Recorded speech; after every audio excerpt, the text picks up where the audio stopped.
Hello and नमस्कार दोस्तों, मेरा नाम है कंवरपाल सिंह और आज हम चर्चा करने वाले हैं वर्ल्ड हिस्ट्री का टॉपिक है हमारा तीन वर्ग अर्थात थ्री ऑर्डर्स। और ये इसके ऊपर हमारा फर्स्ट वीडियो है। और यदि हम बात करें ईएमआर पीजीटी हिस्ट्री की तो ये इसके ऊपर हमारा 19th वीडियो है। इससे पहले वाले वीडियो में हमने मेसोपोटामिया की सभ्यता, रोमन साम्राज्य एवं मंगोल साम्राज्य, जिसे हम यायावर साम्राज्य के नाम से भी जानते हैं, तो इन तीन टॉपिक पर हम चर्चा कर चुके हैं। अगर ये वीडियो आपने नहीं देखी तो उनका जो लिंक है वो आपको डिस्क्रिप्शन में मिल जाएगा। और आज हम चर्चा करने वाले हैं तीन वर्ग। वर्ल्ड हिस्ट्री का हमारा टॉपिक है तीन वर्ग। तो देखिए, तीन वर्ग की जो टॉपिक है इसको हमने 6 भागों में डिवाइड किया है। सबसे पहले हम चर्चा करेंगे इसके सामान्य परिचय, फिर हम जानेंगे कि ये तीन वर्ग कौन कौन से हैं और इनका यूरोप की राजनीति या इतिहास में इनका क्या महत्व है उसके ऊपर हम चर्चा करेंगे। साथ ही सामाजिक और आर्थिक संबंधों को जो प्रभावित करने वाले जो कारक हैं उनके संबंध में हम चर्चा करेंगे। फिर आगे चलकर हम देखेंगे कि जब यूरोप में नगरों का विकास होता है तो एक और वर्ग आता है जिसे चौथा वर्ग यानी फोर्थ ऑर्डर के नाम से जाना जाता है। फिर उसके बाद में हम चर्चा करेंगे 14वीं सदी में जो यूरोप में जो संकट आता है उसके संबंध में हम चर्चा करेंगे। और सबसे अंत में इस टॉपिक से संबंधित जो महत्वपूर्ण तिथियां और जो घटनाएं हैं उनके ऊपर हम चर्चा करेंगे। साथ ही जो महत्वपूर्ण शब्दावलियां हैं इस टॉपिक से संबंधित उनके ऊपर भी हम चर्चा करेंगे। तो आज के वीडियो में हम चर्चा करेंगे तीन वर्ग का जो सामान्य परिचय है इसके ऊपर हम चर्चा करेंगे, जिसके अंतर्गत हम देखेंगे कि ये तीन वर्ग कौन कौन से हैं। साथ ही हम चर्चा करेंगे सामंतवाद के ऊपर। और ये जो सामंतवाद है ये सबसे पहले आया था फ्रांस और इंग्लैंड में, तो इसके ऊपर भी हम चर्चा करेंगे। तो चलिए शुरू करते हैं। देखिए, जैसे भारत के इतिहास को हम तीन भागों में डिवाइड करते हैं: प्राचीन भारत का इतिहास, मध्यकालीन भारत का इतिहास और आधुनिक भारत का इतिहास। इसी प्रकार से हम विश्व इतिहास को भी तीन भागों में डिवाइड कर सकते हैं। इसमें आ जाता है प्राचीन विश्व का इतिहास, मध्यकालीन विश्व का इतिहास और आधुनिक विश्व का इतिहास। और आज का जो हमारा टॉपिक है ये विश्व इतिहास के मध्यकाल का पार्ट है। देखिए, प्राचीन विश्व का जो इतिहास है उसके अंतर्गत हम पढ़ते हैं पाषाण काल पढ़ते हैं। पाषाण काल के बाद में विश्व की जो प्रमुख सभ्यताएं हैं वो आ जाती हैं।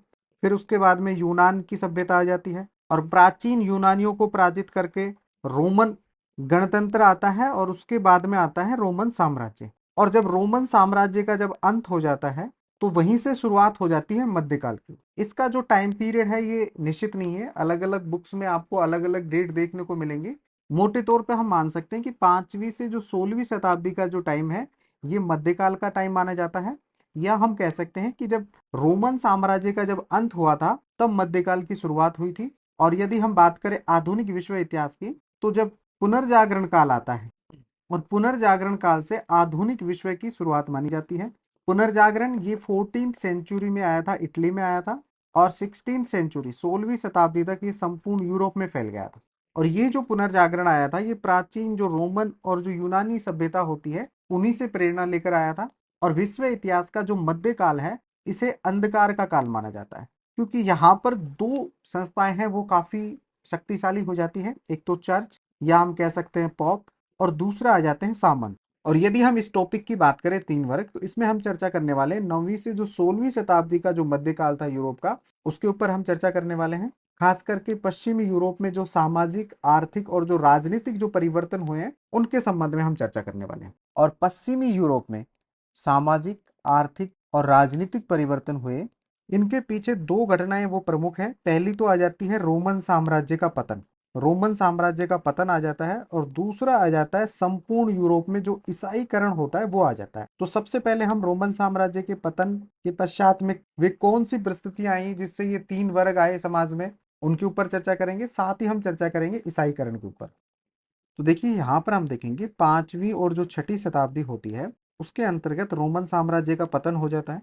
देखिए, रोमन साम्राज्य का पतन हम पहले ही पढ़ चुके हैं जब हमने रोमन साम्राज्य के बारे में पढ़ा था। 3 महाद्वीपों में फैला साम्राज्य उस टॉपिक का नाम था, तो उसमें हमने रोमन साम्राज्य का पतन पढ़ा था। और साथ ही ये भी हमने देखा था कि जब रोमन साम्राज्य का पतन होता है तो पूर्व और मध्य यूरोप की अनेक जो जर्मन मूल की जो जनजातियां होती हैं, ट्राइब्स होती हैं, उनके द्वारा इटली, स्पेन और फ्रांस के क्षेत्रों पर अधिकार कर लिया जाता है। और इन राज्यों को बोला जाता है पोस्ट रोमन एम्पायर या उत्तर रोमन साम्राज्य बोला जाता है। और इस टाइम पीरियड में कोई भी एक राजनीतिक शक्ति नहीं थी जो संगठित हो, और इसी के अभाव में प्राय इनके बीच में क्या होते रहते थे, युद्ध होते रहते थे। ये अपनी भूमि की रक्षा के लिए संसाधन जुटाते रहते थे तो यहाँ पर हम देखेंगे कि इस टाइम पीरियड में जो सामाजिक जो ढांचा होता है उसके केंद्र बिंदु में भूमि आ जाती है, और इसी को आधार मानकर जो इतिहासकार हैं जो मध्यकाल का जो समाज होता है उसको तीन भागों में डिवाइड करते हैं। ये जो समाज था इसकी जो प्रमुख विशेषता थी, ये जर्मन रीति रिवाजों और जो प्राचीन रोम की जो सभ्यता या परंपराएं चली आ रही थी उन दोनों का मिला जुला रूप था। इसके अतिरिक्त हमने देखा कि ईसाई धर्म भी धीरे धीरे यहाँ पर फैल रहा था। चौथी शताब्दी में हमने देखा कि एक रोमन सम्राट होते हैं कॉन्स्टेंटाइन, उनके द्वारा 312 ईस्वी में ईसाई धर्म को राजकीय धर्म घोषित कर दिया जाता है। लेकिन ये जो ईसाई धर्म है जब रोमन साम्राज्य का पतन हो गया था उसके बाद में भी ये बचा रहा, और धीरे धीरे ये मध्य और उत्तरी यूरोप में फैल जाता है। और यहाँ पर जो चर्च होता है ये यूरोप का एक मुख्य भूमि धारक हो जाता है। तो देखिए इस समय क्या होता है कि भूमि मुख्यतः या तो अभिजात वर्ग के पास में होती है जो उच्च वर्ग होता है, या फिर होती है चर्च के पास में। चर्च से यहाँ पे तात्पर्य हो गया पादरी वर्ग या पॉप से हो गया, और इसी वजह से ये संपूर्ण यूरोप में एक बहुत बड़ी राजनीतिक शक्ति बन जाता है चर्च। देखिए शुरुआत में हम देखेंगे कि जो राजनीतिक शक्तियां होती हैं ये होती हैं राजा के पास में होती हैं, और धर्म संबंधी जो अधिकार होते हैं ये चर्च या हम कह सकते हैं पोप के पास में होते हैं। लेकिन धीरे धीरे यहाँ पर जो चर्च है या पोप है ये राजनीतिक रूप से भी शक्तिशाली हो जाता है। तो इसी वजह से मध्यकाल में हम देखेंगे कि जो चर्च होता है ये राजा से भी अधिक शक्तिशाली हो जाता है, और यही वजह थी कि जो समाज है वो तीन श्रेणियों में बढ़ जाता है यहाँ पर, जिसमें से पहला आ जाता है पादरी वर्ग। पादरी वर्ग कह सकते हैं हम या चर्च कह सकते हैं, वो आ जाता है, और इसका जो मुख्य कार्य होता था वो होता था पूजा अर्चना करना, धर्म से संबंधित हो गया इसका कार्य। दूसरा आ जाता है अभिजात वर्ग आ जाता है जिसका कार्य हो गया रक्षा करना, और तीसरा आ जाता है कृषक वर्ग जिसका कार्य हो गया उत्पादन करना। देखिए जब हम भारतीय इतिहास का वर्णन करते हैं तो उसमें एक टॉपिक आता है वैदिक सभ्यता। तो वैदिक सभ्यता में हम देखते हैं कि समाज चार वर्णों में बटा हुआ रहता है। इसमें से पहला आता है ब्राह्मण जिसका कार्य होता है पूजा अर्चना करना। दूसरा आ जाता है क्षत्रिय जिसका कार्य होता है रक्षा करना।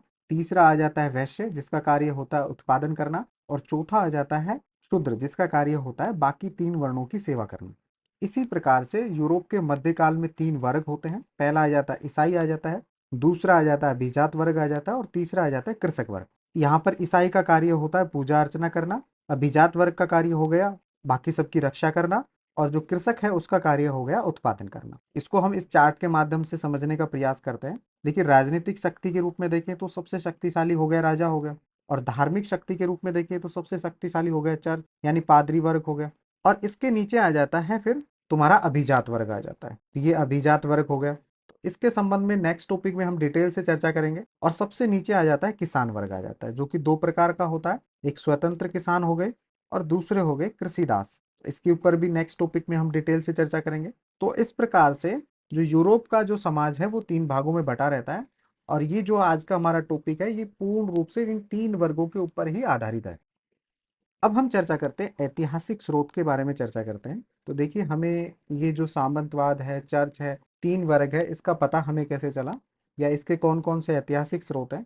तो देखिए पिछले 100 वर्षों में जो यूरोपीय इतिहासकार हैं इन्होंने इतिहास के विविध क्षेत्रों पे काम किया, यहाँ तक कि प्रत्येक गांव के इतिहास का भी विस्तृत इन्होंने अध्ययन किया, और उन्हीं से हमें बहुत सारे डॉक्यूमेंट्स मिले हैं जैसे कि भूस्वामित्व के विवरण हो गए, मूल्य और कानूनी मुकदमे हो गए। इस प्रकार की बहुत सारी हमें सामग्री और दस्तावेज मिले हैं जिनके आधार पर हमें मध्यकाल के बारे में बहुत कुछ जानने को मिला है। उदाहरण के लिए जैसे चर्च में मिलने वाले जन्म मृत्यु प्रमाण पत्र हो गए, विवाह संबंधी अभिलेख हो गए।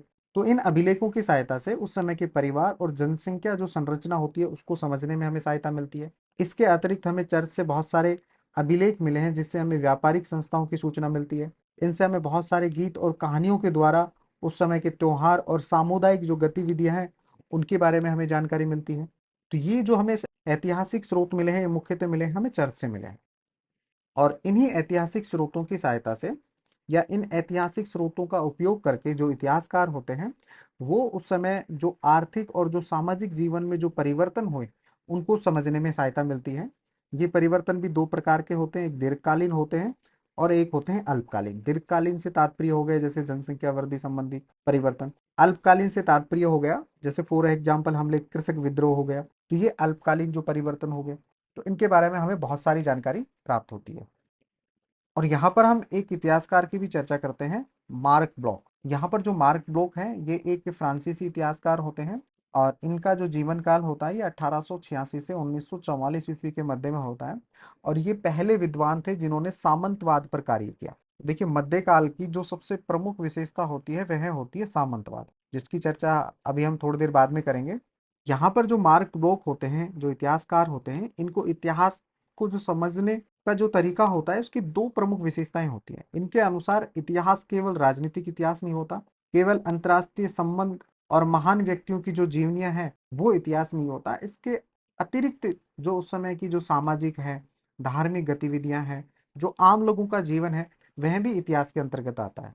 इसके साथ ही इन्होंने जोर दिया कि इतिहास को आपको पढ़ना है तो भूगोल के महत्व को समझना होगा। उसके आधार पर आप इतिहास को पढ़ोगे तो लोगों के जो समूह का जो व्यवहार होता है उनको समझने, उनका रुख समझने में हमें सहायता मिलती है। लेकिन 1944 ईस्वी में नाजियों के द्वारा मार्क ब्लॉक की हत्या कर दी जाती है, तो इनका जो शोध कार्य था ये वहीं पर रुक जाता है। और ब्लॉक का जो सामंती समाज है यूरोप के विशेषकर 900 ईस्वी से लेकर 1300 ईस्वी के मध्य में, खास करके फ्रांसीसी समाज में जो सामाजिक संबंध है, श्रेणियां हैं, भूमि प्रबंध और उस काल की जो संस्कृति है उसके बारे में हमें बहुत सारा विवरण देता है। तो देखिए यहाँ पर एक टॉपिक आता है सामंतवाद। तो सबसे पहले हम समझने का प्रयास करते हैं कि सामंतवाद होता क्या था। प्रीवियस वीडियो में हमने अध्ययन किया था, रोमन साम्राज्य का अध्ययन किया था। तो रोमन साम्राज्य में हमने देखा कि सत्ता का जो केंद्र बिंदु होता है वह राजा या हम कह सकते हैं सम्राट होता है।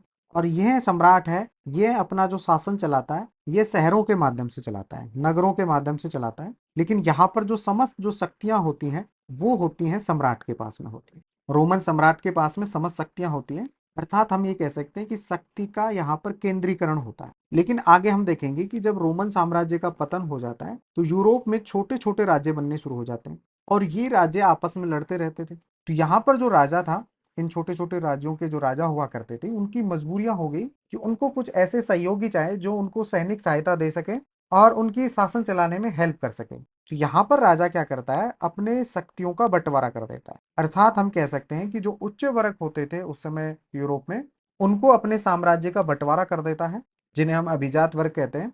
और ये कहलाते हैं सामंत, ये सामंत कहते हैं। तो देखिए जब हमने रोमन साम्राज्य देखा तो उसमें शक्तियों का केंद्र होता है वो राजा होता है, अर्थात शक्तियों का यहाँ पर केंद्रीकरण होता है। लेकिन सामंतवाद में क्या होता है, शक्तियों का विकेंद्रीकरण हो जाता है। शक्तियां बांट दी जाती हैं राजा के द्वारा अपने सहयोगियों में। और राजा क्या करता है, इन सामंतों को एक भूमि का टुकड़ा देता है, मतलब अपने साम्राज्य को या अपने साम्राज्य की भूमि है उसको डिवाइड कर देता है। और बदले में ये जो सामंत होते हैं ये इसको सैनिक सहायता देते हैं। देखिए जब हम भारतीय इतिहास का अध्ययन करते हैं गुप्त काल के पश्चात, जिसे हम गुप्तोत्तर काल के नाम से जानते हैं, तो वहां पर भी हम सामंतवाद का अध्ययन करते हैं। और भारत में जो सामंतवाद की शुरुआत होती है यह होती है हर्षवर्धन के शासनकाल में। देखिए भारतीय संदर्भ में हम बात करें तो उस समय भी क्या होता था, सामंतवाद में क्या होता था, राजा अपनी शक्तियों का बंटवारा कर देता था, अर्थात वह जागीरदारें बांट देता था अलग अलग सामंतों में। और इन सामंतों के तीन मुख्य कार्य होते थे। पहला जो कार्य होता था सैनिक सहायता देना राजा को। दूसरा कार्य होता था जो इनको जागीरें दी जाती थी उनमें प्रशासनिक कार्य संचालन करना। तीसरा कार्य होता था जनता से टैक्स वसूल करके कुछ टैक्स अपने पास रखना और बाकी का टैक्स किसको पहुंचाना, राजा को पहुंचाना। तो कुछ ऐसा ही सामंतवाद यहाँ पर यूरोप में था। लेकिन भारतीय सामंतवाद से थोड़ा अलग है यहाँ पर जो सामंतवाद है, जिसको हम नेक्स्ट टॉपिक जो तीन वर्ग है वो पढ़ेंगे, उसमें और अच्छे से समझ पाएंगे। इसके अंतर्गत क्या होता था कि राजा ने अपनी जो शक्तियों का वो बंटवारा कर देता है सामंतों के मध्य में, और यहाँ पर सामंतों को लॉर्ड कहा जाता है। देखिए यहाँ पर इस चित्र में हम देखेंगे कि ये किंग होता है और किंग अपनी शक्तियों का बंटवारा कर देता है इन सामंतों में। ये जो सामंत होते हैं ये इनको ये क्या देता है, जागीरें देता है, भूमि का टुकड़ा देता है। और बदले में ये क्या करेंगे कि ये जो इनके जो सैनिक हैं, जिन्हें हम नाइट कहते हैं, योद्धा कहते हैं, ये जो नाइट उपलब्ध करवाएगा राजा को उपलब्ध करवाएगा बदले में। और सबसे नीचे होते हैं किसान। इनका जो मुख्य कार्य होता है वह होता है उत्पादन करना। तो यहाँ पर जो सामंतवाद है इसको अंग्रेजी में कहते हैं फ्यूडलिज्म। ये एक जर्मन शब्द है फ्यूड, उससे बना है, जिसका अर्थ होता है भूमि का टुकड़ा। अर्थात राजा क्या करता है, सामंत को एक भूमि का टुकड़ा देता है और इस भूमि के टुकड़े पर जो उत्पादन करने का कार्य करते हैं वो कौन करते हैं, किसान करते हैं। और ये सामंत है ये बदले में राजा को सैनिक सहायता देता है। और इस भूमि के टुकड़े पर किसान क्या करते हैं, उत्पादन कार्य करते हैं। और ये सामंत क्या करता है, इनकी रक्षा करता है। तो यहाँ का जो सामंतवाद है ये ऐसे समाज को इंगित करता है जो सबसे पहले मध्य फ्रांस में आता है, उसके बाद में इंग्लैंड में आता है और उसके बाद में धीरे धीरे ये दक्षिण इटली में विकसित होता है। तो इतिहासकारों के द्वारा यहाँ पर जो सामंतवाद शब्द का प्रयोग किया गया है, ये मध्यकालीन जो यूरोप है इसके आर्थिक, विधिक, राजनीतिक और सामाजिक संबंधों का वर्णन करने के लिए किया गया है। तो सबसे पहले हम चर्चा करते हैं आर्थिक संदर्भ में हम बात करें तो देखिए हमने देखा कि सामंतवाद एक तरीके से कृषि उत्पादन को इंगित करता है, क्योंकि यहाँ पर जो राजा होता है ये सामंत को क्या देता है, एक भूमि का टुकड़ा देता है, भूमि देता है, यानी उनकी जागीरें उनको प्रदान करता है और इस भूमि पर क्या होता है, उत्पादन कार्य होता है और ये उत्पादन कार्य किसकी सहायता से होता है, किसानों की सहायता से होता है। तो यहाँ पर जो भूमि का जो स्वामित्व होता है ये सामंत के पास में होता है और इस सामंत की भूमि पर जो कार्य करता है वो कौन करता है, किसान करता है। तो यहाँ पर हम देखेंगे कि किसान है, लोड से तात्पर्य हो गया सामंत को, यहाँ पर श्रम सेवा देता है और बदले में जो सामंत है वह उनको सैनिक सुरक्षा देता है। इसके अतिरिक्त जो सामंत होते थे या लोड होते थे उनको किसानों पर न्यायिक अधिकार भी प्राप्त थे, अर्थात वह उनका एक तरीके से जज होता था, न्यायाधीश होता था, वह किसी को गलती करने पर सजा सुना सकता था, वह अपना फैसला दे सकता था। तो यहाँ पर हम देखेंगे कि सामंत को केवल आर्थिक अधिकार ही नहीं थे, मध्यकालीन जो यूरोप होता है उसमें वह सामाजिक और राजनीतिक पहलू पर भी उतने ही अधिकार रखता था। अब हम चर्चा करते हैं कि ये जो सामंतवाद है ये कब आया और कहाँ आया। देखिए सामंतवाद की जड़ें हैं ये रोमन साम्राज्य में विद्यमान थी, लेकिन यहाँ पर सामंत है वो इतना शक्तिशाली नहीं होता है। सामंतवाद सबसे पहले आता है फ्रांस में और उस समय फ्रांस का राजा होता है शोरलमैन, जिसका शासनकाल होता है 742 से 814 ईस्वी के मध्य में होता है और इसी समय सामंतवाद आता है। और यदि हम बात करें संपूर्ण यूरोप में सामंतवाद कब आता है, तो संपूर्ण यूरोप में सामंतवाद आता है 11वीं शताब्दी के उत्तरार्ध में आता है। तो यहाँ पर सबसे पहले जो सामंतवाद आता है वह आता है फ्रांस में और उसके बाद में आता है इंग्लैंड में। तो सबसे पहले हम यहाँ पर चर्चा करेंगे फ्रांस की और उसके बाद में चर्चा करेंगे इंग्लैंड की चर्चा करेंगे। यहाँ पर एक मैप दिया हुआ है, पश्चिमी यूरोप का एक मैप दिया हुआ है और इस मैप में आप देखेंगे कि यहाँ पर एक गोल प्रांत है और ये जो गोल प्रांत है ये रोमन साम्राज्य का एक भाग हुआ करता था उस समय, रोमन साम्राज्य का। लेकिन जब रोमन साम्राज्य का पतन होता है तो कुछ जर्मन जनजातियां यहाँ पर आती हैं जिनमें से प्रमुख होती हैं फ्रैंक, और ये जो फ्रैंक लोग हैं ये इस गोल पर अधिकार कर लेते हैं और अपना एक नया देश बनाते हैं फ्रैंक के नाम पर ही, जिसे हम जानते हैं फ्रांस के नाम से। बाद में फ्रैंक का ही जो नाम बदलकर फ्रांस हो जाता है और ये जो गोल है ये ईसाई राजाओं द्वारा शासित किया जाता था। ये बात है 6ठी शताब्दी की। तो देखिए 6ठी शताब्दी में जो जर्मन जनजातियां होती हैं ये अधिकार करती हैं गोल पर और इस जर्मन जनजाति का नाम था फ्रैंक और इसी के नाम पर इस क्षेत्र का बाद में नाम बदलकर हो गया फ्रांस हो गया। और यहाँ का जो राजा होता है सोर्लमैन होता है, इसका पोप के साथ में बहुत ही घनिष्ठ संबंध होता है और इसी वजह से पोप इसे पवित्र रोमन सम्राट की उपाधि प्रदान करता है और यहीं से फ्रांस में सामंतवाद की शुरुआत हो जाती है। उसके बाद में हम चर्चा करते हैं इंग्लैंड की चर्चा करते हैं। तो देखिए इंग्लैंड में सामंतवाद की शुरुआत हुई थी 11वीं सदी में। तो उससे पहले थोड़ा सा हम इंग्लैंड का इतिहास जान लेते हैं। यहाँ पर ये इंग्लैंड है आप देखेंगे और ये जो गोल प्रांत है जो वर्तमान में फ्रांस के नाम से जाना जाता है और इंग्लैंड के मध्य में पड़ता है इंग्लिश चैनल। यहाँ पर प्राचीन काल में एक जाति रहती थी ब्रिटेन। 6ठी शताब्दी में यहाँ पर आ जाते हैं एंजिल और सैक्सन आ जाते हैं, वो इंग्लैंड में आकर बस जाते हैं और फिर एंजिल लैंड का ही रूपांतरण कहलाता है इंग्लैंड कहलाता है। लेकिन 11वीं सदी में क्या होता है, फ्रांस का एक प्रांत होता है नॉर्मंडी, नॉर्मेंडी, और इसका एक राजकुमार होता है विलियम। ये क्या करता है कि इस इंग्लिश चैनल को पार करके वहां के सैक्सन राजा को पराजित करता है और इंग्लैंड पर अधिकार कर लेता है। इसके पश्चात में क्या होता है कि जब जो विलियम का अधिकार अब यहाँ पर हो जाता है, इंग्लैंड पे हो जाता है और ये जो गोल है यहाँ पर होता है फ्रांस। गोल का बाद में नाम परिवर्तन करके फ्रांस कर दिया गया था। तो इन दोनों के मध्य में अक्सर युद्ध होते रहते थे। जैसा कि हमने चर्चा की कि रोमन साम्राज्य का जब पतन हो जाता है तो कोई भी एक संगठित शक्ति नहीं थी, राजनीतिक शक्ति नहीं थी, तो इसी के अभाव में अक्सर युद्ध होते रहते थे। तो यहाँ पर जो विलियम होता है इंग्लैंड का जो राजा होता है, जो पहले नॉर्मंडी का राजकुमार होता है, नॉर्मंडी एक फ्रांस का प्रांत होता है, ये राजा क्या करता है, इसके साथ में 180 नॉर्मन अभिजात आए थे, 180 नॉर्मन अभिजात आते हैं तो उनकी सहायता लेता है युद्ध में। तो इसी के लिए ये क्या करता है, इंग्लैंड का एक नक्शा तैयार करवाता है और इंग्लैंड का जो साम्राज्य होता है उसको 180 भागों में बांट देता है और ये 180 जो नॉर्मन है यही इसके क्या कहलाते हैं, आगे चलकर सामंत कहलाते हैं और यहीं से इंग्लैंड में सामंतवाद की शुरुआत हुई थी। तो इस वीडियो में हमने 3 वर्ग का सामान्य परिचय पढ़ा, जिसमें हमने देखा कि सामंतवाद की शुरुआत कैसे हुई थी, जिसके आधार पर जो यूरोप का जो समाज है उसको 3 भागों में बांटा गया। साथ ही हमने ऐतिहासिक स्रोतों की चर्चा की, और यूरोप में सामंतवाद की शुरुआत हुई थी, सबसे पहले फ्रांस और इंग्लैंड में हुई थी, तो उनके संबंध में भी हमने चर्चा की। नेक्स्ट वीडियो में हम चर्चा करेंगे इन तीन जो वर्ग हैं, पादरी वर्ग, दूसरा आ जाता है अभिजात वर्ग और तीसरा आ जाता है कृषक वर्ग। इन तीनों वर्गों के ऊपर हम डिटेल से चर्चा करेंगे। अगर ये वीडियो आपको अच्छा लगा तो चैनल को लाइक शेयर सब्सक्राइब करें। Thank you.